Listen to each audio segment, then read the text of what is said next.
Hey folks, Dr. Gerstmar, Aspire Natural Health here. Hey, sorry it's taking me a couple extra days to get online. We were slammed this week. We usually try and get on Wednesday to do this. That just didn't happen. Tried to make it happen yesterday. So it's Friday afternoon here before I could finally get on. Beautiful day here in Seattle. Just a reminder to get outside and get some sun. A recent article just became aware of a recent article. I'll go ahead and post that later.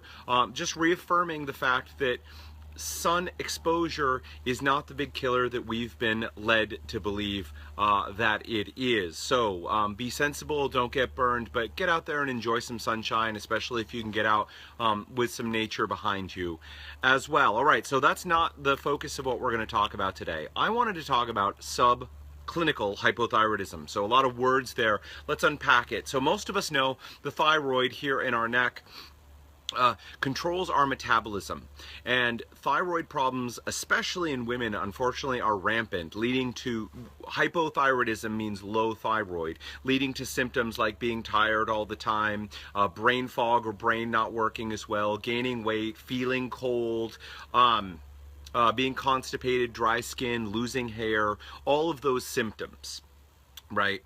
And so if someone is just totally hypothyroid, the symptoms are usually extremely obvious to anyone. You know, these are people who can't get out of bed or are so tired, they're non-functional, or they're free. You know, it's a beautiful day like today, but they're wearing their heavy coat because they're just freezing all the time, or they're gaining weight no matter what's going on for them or how little they eat. And so there's the obvious hypothyroidism, and I'd like to say that that gets really well treated. The reality is even that is not treated particularly well. But what we're talking about today is subclinical hypothyroidism. And if you imagine that hypothyroidism is here and normal thyroid function is here, well, most of the time, if you have total hypothyroidism, it gets found on tests and it gets treated. But there's a slice here in the middle that we call subclinical hypothyroidism, where your doctor will tell you that your tests look normal, yet you can still be suffering from all of the symptoms of hypothyroidism. Once again, that's being tired all the time, or brain not working well, gaining weight, having dry skin, hair falling out, being really constipated, feeling cold all the time. So people will often go to their doctor complaining of that these things are going on for them. The doctor will run the tests and say, no, everything looks normal. Now, in my larger talk on this, we talk all about the different tests and what's involved. But with subclinical hypothyroidism, these are people, their tests are actually normal, but they might be down at the very bottom of the normal range. So when we look and we say, and you look and you go, well, everything looks fine, that is technically true. But the test might be right on the border.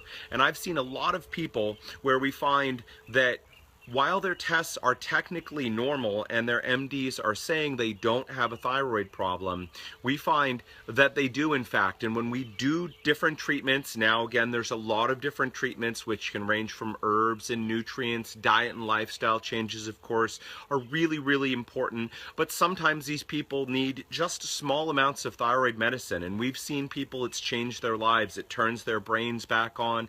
They get their energy back. They're not freezing cold in the middle of warm weather. All of these changes can happen. So there's two main issues here. When you're told that your thyroid tests are normal, and you have all of the symptoms of hypothyroidism, the thing to look at is if you're normal but just by a hair, you're on that borderline, then you may have what's called subclinical hypothyroidism. All right, folks, there's a lot. I'm trying to keep myself from going off a lot about thyroid. We actually have a full webinar where we talk about many aspects of the thyroid, but I just wanted to bring this to people's attention, that your thyroid test can actually fully be normal. All the tests were done properly, and you are in this gray zone, this borderline. Some people, again, if your tests are on the low end of normal and you feel great, you don't have any of those symptoms, this isn't the need to make something be wrong with you when there isn't. But if you're one of the people, like so many people that we see, who are having problems, all these symptoms of hypothyroidism, and your tests are on the borderline, it makes sense to do some work there, because you may truly have a thyroid problem that's just not bad enough to put you in that category of severe thyroid problems. All right, folks, at Aspire Natural Health, we are experts at treating gut problems, autoimmune diseases, and other hard-to-treat cases. If that's you or someone you love, please reach out to us. We'd be happy to help. We offer free phone consultations where we can find out if we're a good fit for you and we can help you out. All right, folks, sorry, let me cut in one last time. I will get back on here next week, hopefully on Wednesday. If you have any questions or issues you'd like me to tackle, please either leave us a comment, send us a direct message, or drop us an email. All right, folks, I'll see you next week. Take care.